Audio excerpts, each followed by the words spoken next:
800 kilometers south of Buenos Aires, where the dry Patagonian wind comes off the steppe and the Rio Negro runs slow toward the Atlantic. There is a town that was promised more than any town in the country. It looks ordinary now. Low houses on a flat grid, a waterfront along the river, government offices, a regional administration, the quiet streets of a provincial capital that holds tens of thousands of people and not many more. Buses run. Children walk to school. Nothing about it suggests a stage, but for a few years in the late 1980s, this town was going to become the capital of Argentina, not a second city, not a regional hub, the capital. The president said it out loud, in front of the country. The Congress passed a law. A government agency was created to carry it out. The seat of the nation was going to be lifted out of Buenos Aires and set down here in the open south, 800 kilometers from where it had always been, and then the money ran out, the government fell, and the country quietly stopped talking about it. The law stayed on the books for years afterward, technically still in force, ordering a move that everyone had already abandoned. The town stayed the size it was. And the dream of a Patagonian capital, a dream Argentina had carried, in one form or another for the better part of a century, went silent. To understand why a country would try to move its own capital almost 1,000 kilometers, you have to understand the weight of the one it already had. Buenos Aires is not simply Argentina's largest city. For most of the country's modern history, it has been Argentina itself, the port through which the wealth came and went, the place where the money, the power, the universities, the newspapers, and the government all collected in a single dense knot on the edge of the river. Around a third of the entire national population lives in Greater Buenos Aires. Everything points inward, toward the capital, and away from the vast interior. And the vast interior in Argentina means mostly the south. Patagonia, the enormous, thinly settled expanse of steppe and mountain and coast that stretches down toward Tierra del Fuego, makes up a large share of the country's land and a tiny share of its people. For generations, Argentine governments had looked at that emptiness with a mix of anxiety and ambition. Anxiety, because empty land on a long border is land a state can lose. Ambition, because a country that could fill the South would double in weight. The idea of pushing the center of gravity southward was not new. Across the 20th century, Argentina had tried to settle Patagonia in waves. Railways, oil towns, military outposts, dam projects, planned settlements meant to anchor people to the steppe. Some took root, most stayed small. The wind, the distance, and the pull of Buenos Aires worked against every one of them. For decades, the South remained what it had always been, full of resources, short of people. Then in 1986, a president decided to make the boldest version of that century-old idea official. Raúl Alfonsín had come to power a few years earlier, as Argentina returned to democracy after a long and brutal military dictatorship. He governed a country exhausted by repression and frightened of its own recent past, and he was looking for a project large enough to point the nation forward instead of back. In April of 1986, he announced it. The federal capital, he said, would be moved out of Buenos Aires and into Patagonia, to the towns of Viedma and Carmen de Patagones, facing each other across the Rio Negro near the Atlantic coast, together with the nearby settlement of Guardia Mitre. He called it, in the language of the time, the second founding of the Republic, a turn of the country toward the south, toward the sea, toward the empty land that had waited 100 years. It was meant to break the suffocating dominance of Buenos Aires, to plant the state in the interior, to give Patagonia a heart. The next year in 1987, the Congress turned the speech into law. It passed legislation ordering the transfer of the seat of national government to the Viedma Carmen de Patagones region. A federal agency was created to plan and build the new capital. Land was identified. The decision was no longer a dream or a slogan. It was statute. The country had, on paper, committed itself to moving its own capital 800 kilometers into the south. That was the decision. What followed was the attempt to build it, and the attempt ran straight into the worst economic storm the country had seen in a generation. On paper, the plan was complete and serious. The new capital was not meant to be a single building or a symbolic outpost. It was conceived as a working seat of government, a place to receive the presidency, the ministries, and the federal administration lifted out of Buenos Aires and rebuilt in the south. Planners imagined a new urban center growing around the existing towns, with the housing, offices, infrastructure, and services that tens of thousands of transferred officials and their families would require. A small provincial capital of the steppe was supposed to swell into the administrative heart of the entire nation. The agency charged with the project began the slow machinery of making it real. Studies were commissioned. The site along the Rio Negro was surveyed and mapped. Designs were drawn for government quarters and new residential districts. There was talk of the infrastructure a desert-edge capital would demand: water systems drawing on the river, expanded power, new roads and rail links to tie the isolated south back to Buenos Aires, an airport capable of carrying the traffic of a national government. The scale of what was being contemplated was enormous, because everything a capital needs would have to be conjured, more or less from nothing, on the open Patagonian plain, and the symbolism was carefully built into the choice of place. Viedma and Carmen de Patagones sat at a historically loaded spot, among the oldest European-founded settlements in the whole Patagonian region, a foothold the country had held since long before it filled the interior. Putting the capital here was meant to say something, that the south was not a frontier to be feared, but the center of a larger Argentina, that the nation's future lay in the open land rather than in the crowded port. For a time, the project carried real weight. It was government policy, backed by the president, written into law, staffed by an agency. Money began to flow towards studies and preparation. In the towns themselves, people understood what was being promised, that their quiet provincial life on the river was about to become the stage for the entire country, that land values would rise, that the population might multiply. That history was about to arrive. But almost from the start, the project was running against a current it could not beat.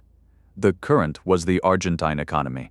Even as the capital plan was announced and legislated, the country was sliding toward financial catastrophe. Inflation, already high, began to accelerate. The state's finances buckled, and a project like moving a national capital is, above all else, a question of money. Vast, sustained, multi-year spending on construction, infrastructure, and relocation. The kind of commitment that only a stable and confident state can carry. Argentina in the late 1980s was neither stable nor confident. It was a country watching its own currency come apart. By 1989, the situation had become a crisis without restraint. Prices were rising not by the year or the month, but by the day. The annual inflation rate climbed into the thousands of percent. Hyperinflation, the kind of economic event that erases savings overnight, empties government budgets of meaning, and turns long-term planning into fantasy. There were shortages. There was unrest. In the middle of it, President Alfonsín, his authority collapsing along with the economy, left office early, months ahead of schedule, handing power over in the wreckage of the worst inflation Argentina had ever seen. In that environment, a brand new capital in the southern desert was not a priority. It was an impossibility. Every peso the project would have required was a peso the state did not have, in a currency that was losing its value as fast as it could be printed. The construction that was supposed to fill the steppe never came. The government quarters were never built. The transferred ministries never moved. The new districts for tens of thousands of officials existed only as drawings in an agency that was about to lose its reason to exist. The capital of Patagonia, announced with the language of a second founding, was abandoned before its first major building rose from the ground. What is strange about the end of the project is how quietly it happened. There was no single day on which Argentina announced that the capital would stay in Buenos Aires after all. There was no ceremony of cancellation. The new government that took office in 1989, under a president from a different party, simply had other emergencies: the inflation, the debt, the long, painful work of stabilizing a broken economy. The capital project, already starved of money, slipped down the list of national concerns until it was no longer on the list at all. For years afterward, the law remained. The legislation ordering the transfer of the seat of government to Viedma was never formally undone for a long time. It sat in the statute books, technically binding, commanding a move that no one in power had any intention of carrying out. It became one of those laws that describe a country that no longer exists, a fossil of a moment when Argentina had believed it could pick itself up and set itself down somewhere new. Only much later was the legislation finally repealed, a tidying up of paperwork long after the idea itself had died. And the towns themselves simply went on being towns. Viedma remained what it had always been, the capital of the province of Rio Negro, a regional administrative center of tens of thousands of people sitting on its bank of the river. Across the water, Carmen de Patagones stayed its smaller, older self. The streets that were supposed to fill with national ministries stayed provincial.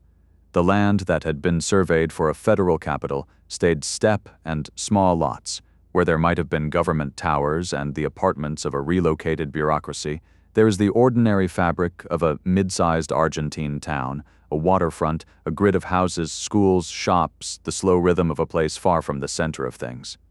The people who had expected history to arrive watched it not arrive. The rise in land values, the multiplication of population, the great influx of officials, none of it came. Some who had bought in anticipation were left holding land that the future had passed over.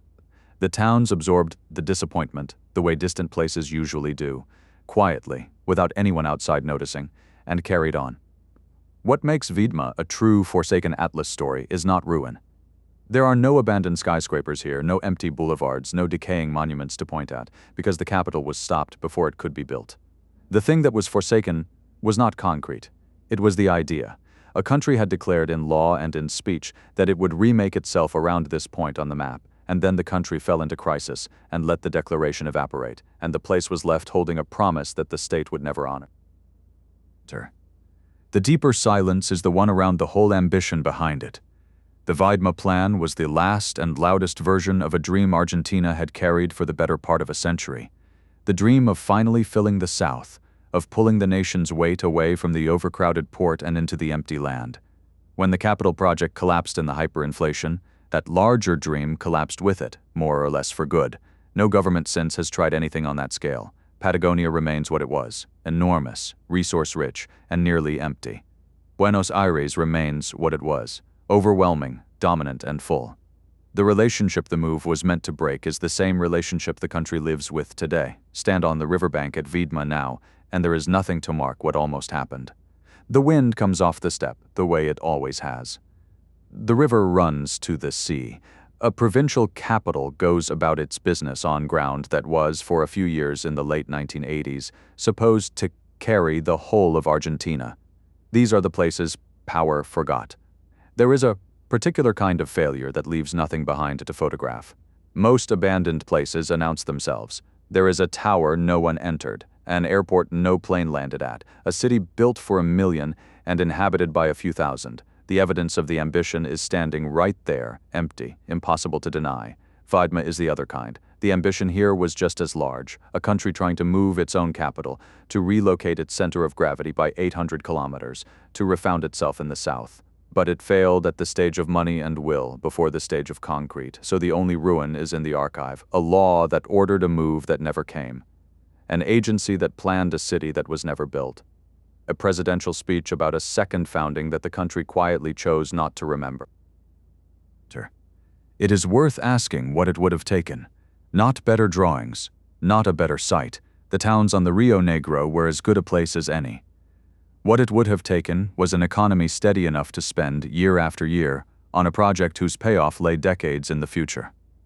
Argentina did not have that economy. It had hyperinflation and a government coming apart. And so the question the move was meant to answer, how does a country stop everything from collecting in one place, went unanswered and remains unanswered all these years later. The next one is about a different kind of disappearance, a place that was finished and used and then evacuated all at once on government orders and never allowed to come back. The place's power forgot.